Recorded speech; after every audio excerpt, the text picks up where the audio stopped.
భారతదేశంలో యూనిట్ పెట్టాలని చెప్పి ఎదురు చూస్తా ఉన్నారు.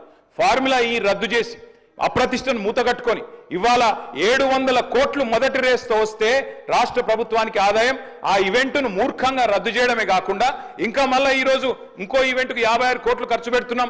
తప్పెట్లయిద్దని మంత్రి గారు అంటే నేను అడుగుతా ఉన్నా అధ్యక్ష, ఇది మీ డబుల్ స్టాండర్డ్స్ కాదా? ఇది హిపోక్రసీ కాదా? ఫార్ములా ఈ వల్ల మేము ఆశించింది ఏంది అధ్యక్ష? తెలంగాణ మొబిలిటీ వ్యాలీ మీ దివిటిపల్లిలో అమర్ రాజా బ్యాటరీస్ తెచ్చాం అధ్యక్ష. ఎన్కాతలలో స్పీకర్ గారి నియోజకవర్గంలో 1200 ఎకరాల్లో అక్కడ మొబిలిటీ వ్యాలీ పెడుతున్నాం. అదేవిధంగా జహీరాబాద్లో మ్యానుఫ్యాక్చరింగ్. ఇన్ని చేసిన ప్రభుత్వాన్ని మరి బద్నాం చేసి ఇలా మిస్ వరల్డ్ మాత్రం మొత్తం కొలువులు వస్తాయి, ఆదాయం వస్తుంది రాష్ట్రానికి అంటే ఎవరిని మోసం చేస్తున్నారు మంత్రి గారిని అడుగుతానో క్లారిఫై చేయాలని కోరుతాం. శ్రీనివాస్ గారు, మంత్రి గారు ఒక విషయం.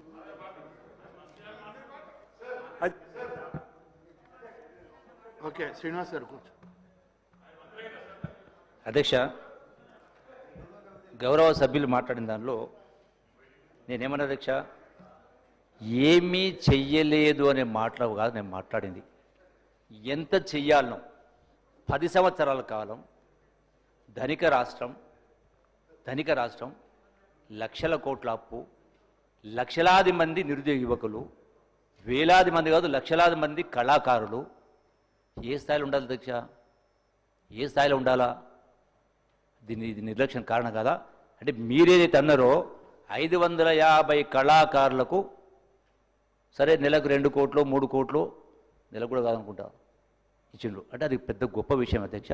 అది మన బాధ్యత. ఎందుకంటే వాళ్ళు ఉద్యోగాలు లేకపోయినా రకరకాల శిక్షలకు రకరకాల కేసులకు భరించి వాళ్ళు తెలంగాణ ఉద్యమంలో సమాజాన్ని చైతన్యం చేయడం సంఘటితం చేసినప్పుడు అది మన బాధ్యత కదా. 550 మందికి కేవలం నెలకు 1 కోటో 2 కోట్లు ఇచ్చేంత మాత్రాన అది మొత్తం నేను చేయలేదనలే, నేను చెయ్యలేదనలేదు, 100% చేసి నేను కాదంటలేను. అట్లాగే అధ్యక్ష టోమ్స్కి సంబంధించి పునరుద్ధరించారు, దానికి ఒక ఎన్జిఓ ఆర్గనైజేషన్ చేసింది. అట్లాగే మోజంజాయి మార్గం మీరు చేసి ఉండొచ్చు. అచ్చా అధ్యక్ష, ప్రపంచ తెలుగు మహాసభలు పెట్టిండొచ్చు, నేను కాదంటలేను. ఇవి నేను చెయ్యలేదన్న మాట నేను మాట్లాడలేదు. బుద్ధవనాన్ని కూడా చేసిండు, రాష్ట్ర ప్రభుత్వం కేంద్ర ప్రభుత్వం ద్వారా చేసిండ్రు, నేను కాదనలే.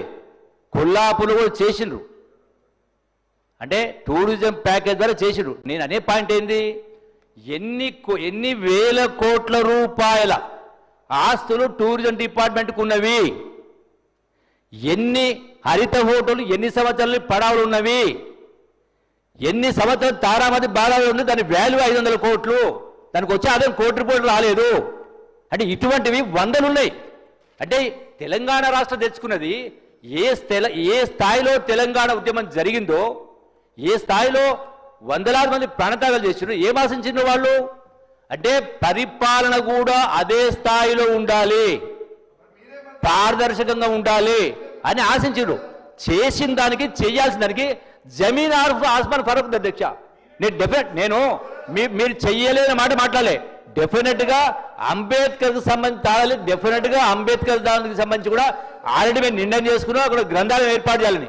అట్లాగే అమరవీరుల స్థూపాన్ని అమరజ్యోతి ఉందో డెఫినెట్గా దాన్ని కూడా టూరిజం ప్రమోషన్ భాగంగా ఇప్పుడు రేపు వచ్చేటువంటి అంతర్జాతీయ వాళ్ళు తీసుకెళ్ళి చూపించే ఏర్పాటు చేస్తాం. కానీ మీరు గొప్పగా చెప్పిండ్రు అధ్యక్ష. నేను గౌరవ కేటీఆర్ ఒకటే ప్రశ్నిస్తా ఉన్నా. అంబేద్కరు రాజ్యాంగంలో ఆర్టికల్ 3 వల్లనే తెలంగాణ రాష్ట్రం వచ్చిందని ఆనాడు కేసీఆర్ గారు చెప్పిరు. అది కూడా అంబేద్కర్ గారు రాజ్యాంగంలో ఆ క్లాజును పొందుపరిచిన సందర్భంలో రాజ్యాంగం ఏదైతే కమిటీ ఉందో వాళ్ళు అగ్రి కాకపోతే దాన్ని పోస్ట్పోన్ చేయించి ఆ తర్వాత మళ్ళీ 3 టైం తీసుకొని ఆ క్లాజును పొందుపరిచిన కారణంగా తెలంగాణ రాష్ట్రం రావడానికి అవకాశం పెట్టి కేసీఆర్ గారు చెప్పిండ్రు, కాదట్లేను. కానీ అంటే అంత మహనీయుని విగ్రహం పెట్టడానికి 10 సంవత్సరాలు పడుతుంది అధ్యక్ష.